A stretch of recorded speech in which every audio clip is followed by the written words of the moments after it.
Hello friends, good day. Welcome to Read with me. Today I'm going to read CUSTODI di QUELLA FEDE, Encyclical of Pope Leo XIII on Freemasonry. To the Italian people,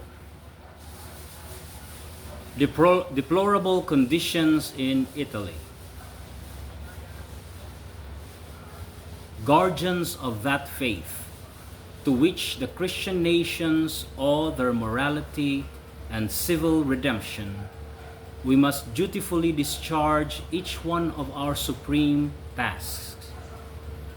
Therefore, we must raise our voice in loud protestations against the impious war which tries to take such a precious treasure away from you, beloved children. Already taught by long and sorrowful experience, you know well the terrible trials of this war. You who deplore it in your hearts as Catholics and as Italians. Can one be Italian in name and sentiment and not resent these continual offenses against divine beliefs? These beliefs are the most beautiful of our glories, for they gave to Italy its primacy over the other nations, and to Rome the spiritual scepter of the world. They likewise made the wonderful edifice of Christian civilization rise over the ruins of paganism and barbarism. Can we be Catholic in mind and heart and gaze with dry eyes on that land where our wondrous Redeemer deigned to establish the seat of his kingdom? Now we see his teachings attacked and his reverence outraged, his church embattled and his vicar opposed. So many souls redeemed by his blood are now lost, the choicest portion of his flock. A people faithful to him for 19 centuries. How can we bear to look upon his chosen people exposed to a constant and ever-present danger of apostasy, pushed toward error and vice, material miseries, and moral degradation? Threat of Masonry. This war is directed at the same time against the heavenly and the earthly kingdoms, against the faith of our ancestors and the culture which they handed on to us. It is thus doubly evil, being guilty of a divine offense no less than a human one. Is its chief source not that very Masonic sect which we discuss at length in the Encyclical Humanum Genus of April 20, 1884, and in the more recent one of October 15, 1890, addressed to the bishops, the clergy, and the Italian people? With these two letters, we tore from the face of Masonry the mask which it used to hide itself, and we showed it in its crude deformity and dark fatal activity. We shall restrict ourselves now to its deplorable effects on Italy. For a long time now, it has bored its way under the deceitful guise of a philanthropic society and redeemer of the Italian people. By way of conspiracies, corruptions, and violences, it has finally come to dominate Italy and even Rome. To what troubles, to what calamities has it opened the way in a little more than 30 years? Troubles caused by Masonry. Our country has seen and suffered great evils in such a short span of time. For the faith of our fathers has been made a sign for persecutions of every sort. The satanic intent of the persecutors has been to substitute naturalism for Christianity, the worship of reason for the worship of faith, so-called independent morality for Catholic morality, and material progress for spiritual progress. To the holy maxims and laws of the gospel, they have opposed laws and maxims which can be called the code of revolution. They have also opposed an atheistic doctrine and a vile realism to school, science, and the Christian arts. Having invaded the temple of the Lord, they have squandered the booty of the church goods, the greatest part of the inheritance necessary for the ministers, and reduced the number of priests by the conscription of clerics beyond the limits of extreme need. If the administration of the sacraments could not be impeded, they sought nonetheless to introduce and promote civil marriages and funerals.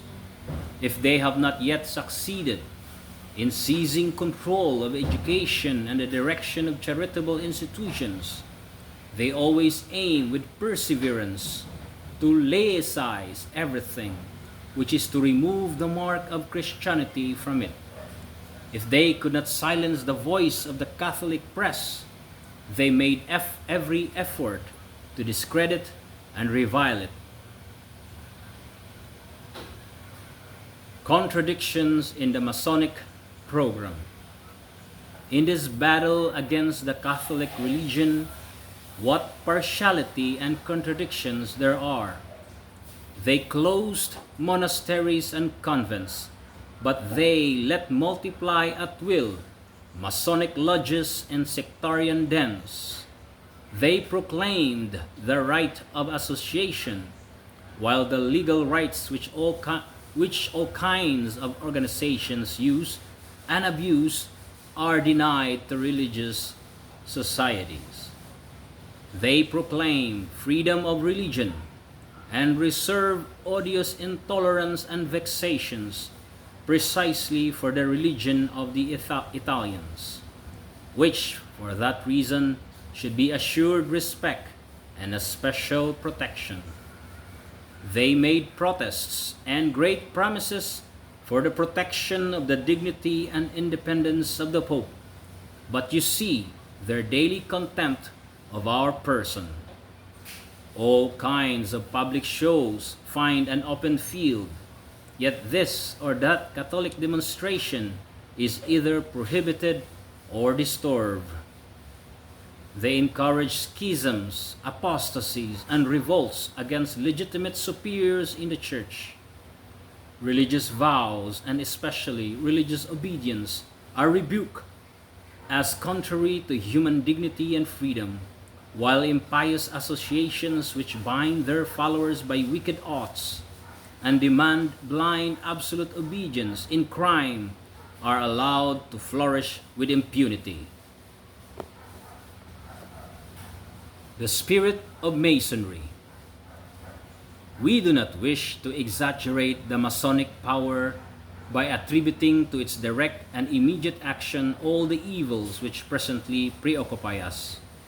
However, you can clearly see its spirit in the facts which we have just recorded and in many others which we could recall. That spirit, which is the implacable enemy of Christ and of the Church, tries all ways, uses all arts, and prevails upon all means. It seizes from the Church its firstborn daughter, and seizes from Christ his favored nation, the seat of his vicar on earth, and the center of Catholic unity. To see the evil and efficacious influence of the Spirit on our affairs, we have more than a few fleeting indications and a series of facts which have succeeded themselves for 30 years.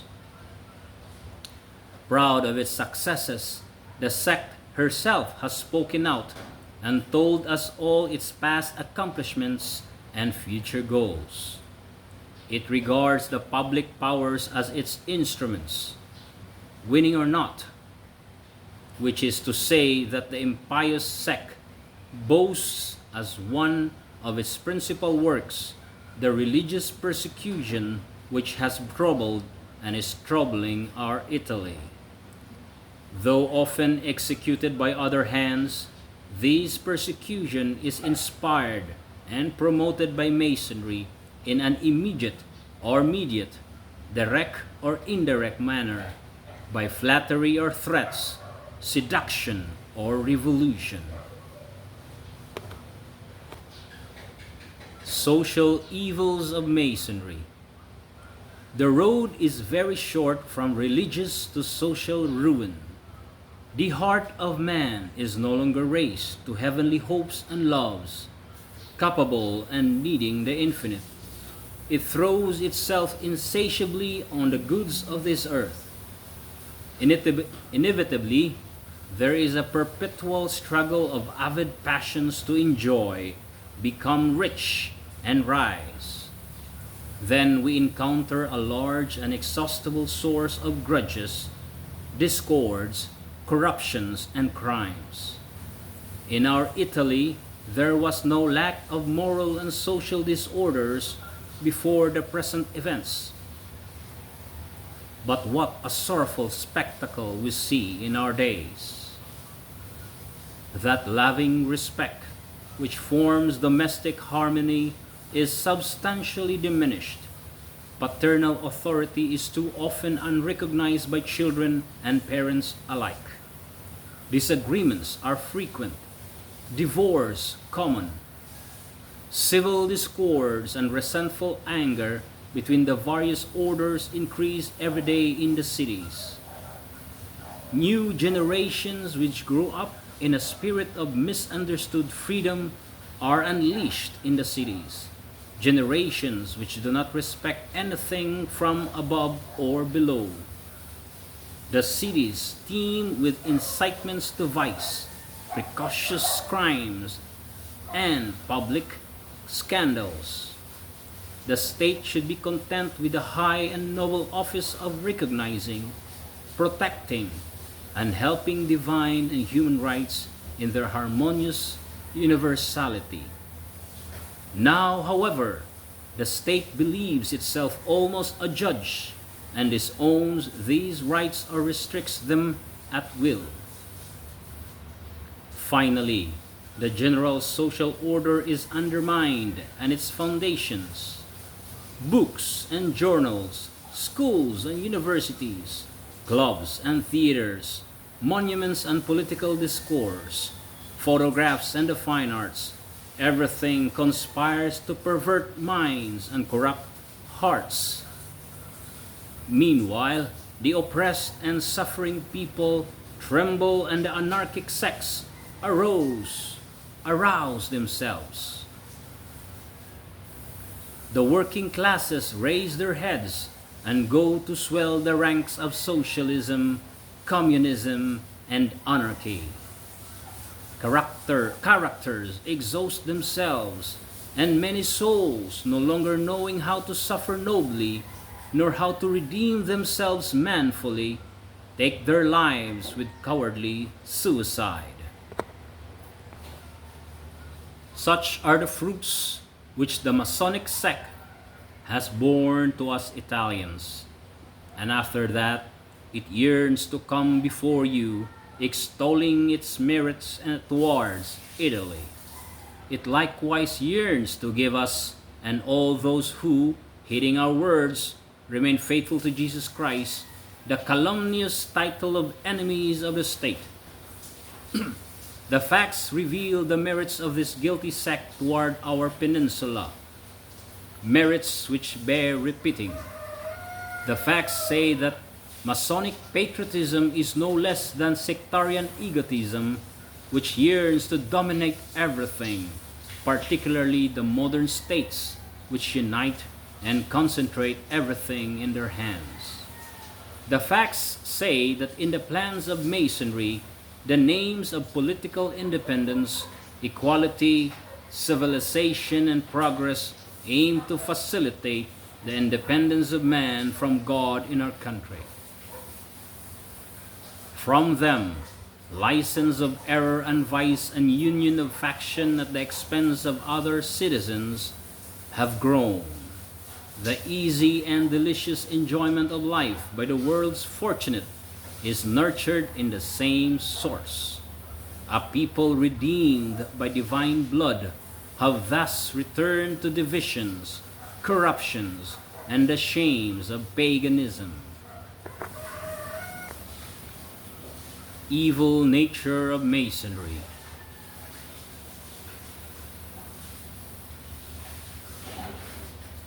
That does not surprise us. After 19 centuries of Christian civilization, this sect tries to overthrow the Catholic Church and to cut off its divine sources. It absolutely denies the supernatural, repudiating every revelation and all the means of salvation which revelation shows us. Through its plans and works, it bases itself solely and entirely on such a weak and corrupt nature as ours. Such a sect cannot be anything other than the height of pride, greed, and sensuality. Now, pride oppresses, greed plunders, and sensuality corrupts. When these three concupiscences are brought to the extreme, the oppressions, greed, and seductive corruptions spread slowly. They take on boundless dimensions and become the oppression, plundering, and source of corruption of an entire people. Let us then show you Masonry as an enemy of God, church, and country. Recognize it as such once and for all, and with all the weapons which reason, conscience, and faith put in your hands. Defend yourselves from such a proud foe. Let no one be taken in by its attractive appearance or allured by its promises. Do not be seduced by its enticements or frightened by its threats. Remember that Christianity and Masonry are essentially irreconcilable, such that to join one is to divorce the other. You can no longer ignore such incompatibility between Catholic and Mason, beloved children. You have been warned openly by our predecessors, and we have loudly repeated the warning. Christian response to Masonry. Those who, by some supreme misfortune, have given their name to one of these societies of perdition should know that they are strictly bound to separate themselves from it. Otherwise, they must remain separated from Christian communion and lose their soul now and for eternity. Parents, teachers, godparents, and whoever has care of others should also know that a rigorous duty binds them to keep their wards from this guilty sect, or to draw them from it if they have already entered. In a matter of such importance, and where the seduction is so easy in these times, it is urgent that the Christian watch himself from the beginning. He should fear the least danger, avoid every occasion, and take the greatest precautions. Use all the prudence of the serpent while keeping in your heart the simplicity of the dove, according to the evangelical counsel. Fathers and mothers should be wary of inviting strangers into their homes or admitting them to domestic intimacy, at least insofar as their faith is not sufficiently known. They should try to first ascertain that an astute recruiter of the sect does not hide himself in the guise of a friend, teacher, doctor, or other benefactor. Oh, in how many families has the wolf penetrated in sheep's clothing? Masonic threat to groups. It is beautiful to see the varied groups which arise everywhere today in every order of social life. Worker groups, groups of mutual aid and social security, organizations to promote science, arts, letters, and other similar things. When they are inspired by a good moral and religious spirit, these groups certainly prove to be useful and proper. But because the Masonic poison has penetrated and continues to penetrate here also, especially here, any groups that remove themselves from religious influence should be generally suspect. They can easily be directed and more or less dominated by Masons, becoming the sowing ground and the apprenticeship of the sect, in addition to providing assistance to it. Women should not join philanthropic societies whose nature and purpose are not well known without first seeking advice from wise and experienced people. That talkative philanthropy which is opposed to Christian charity with such pomp is often the passport for Masonic business. Everyone should avoid familiarity or friendship with anyone suspected of belonging to Masonry or to affiliated groups. Know them by their fruits and avoid them. Every familiarity should be avoided, not only with those impious libertines who openly promote the character of the sect, but also with those who hide under the mask of universal tolerance, respect for all religions, and a craving to reconcile the maxims of the gospel with those of the revolution. These men seek to reconcile Christ and Belial, the Church of God and the state without God. Every Christian should shun books and journals which distill the poison of impiety and which stir up the fire of unrestrained desires or sensual passions. Groups and reading clubs, where the Masonic spirit stalks its prey, should be likewise shunned.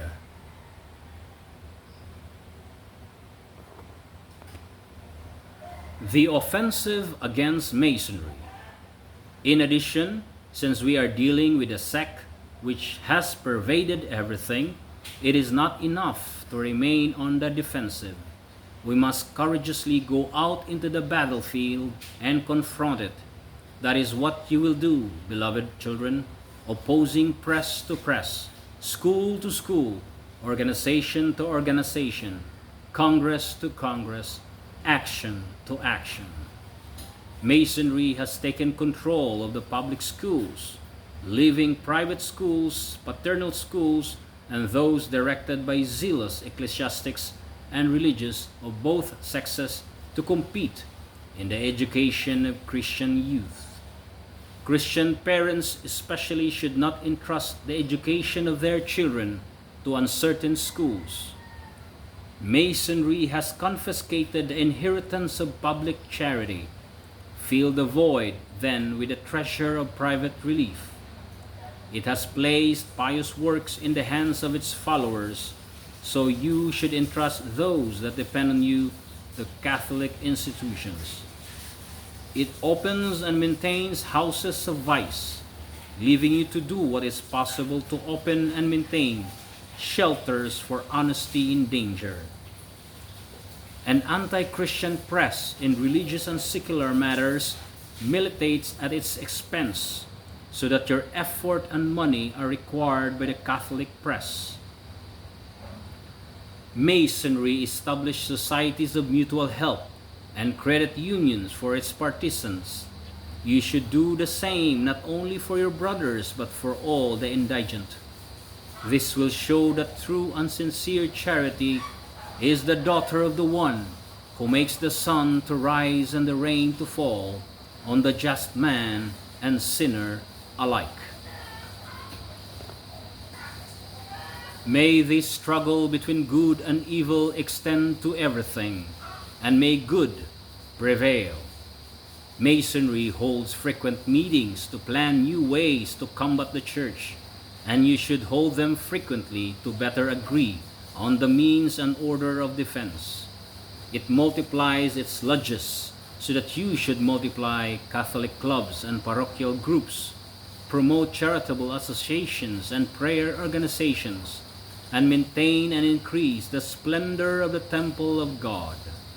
The sect, having nothing to fear, today shows its face to the light of day.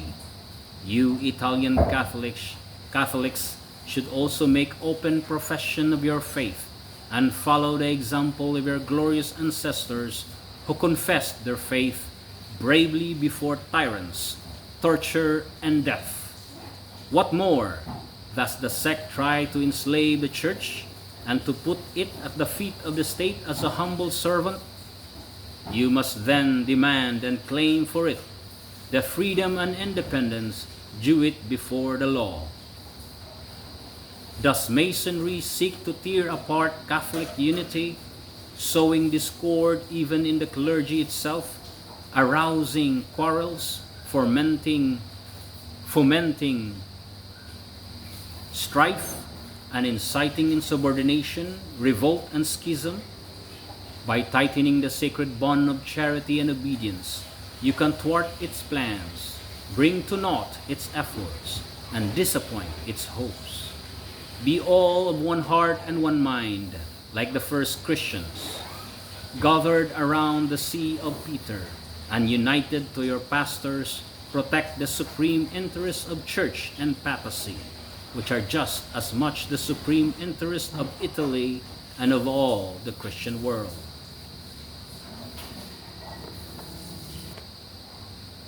The Apostolic See has always been the inspirer and jealous guardian of Italian glory.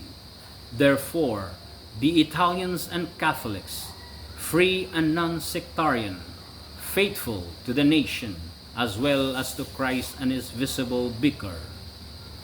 An anti-Christian and anti-papal Italy would truly be opposed to the divine plan and thus condemned to perish. Beloved children, faith and state speak to you at this time through us. Listen to their cry. Arise together and fight manfully the battles of the Lord. May the number, boldness, and strength of the enemy not frighten you, because God is stronger than they. If God is for you, who can be against you? Redouble your prayers, so that God might be with you in a greater abundance of grace, fighting and triumphing with you. Accompany your prayers with the practice of the Christian virtues, especially charity toward the needy. Seek God's mercies with humility and perseverance, renewing every day the promises of your baptism.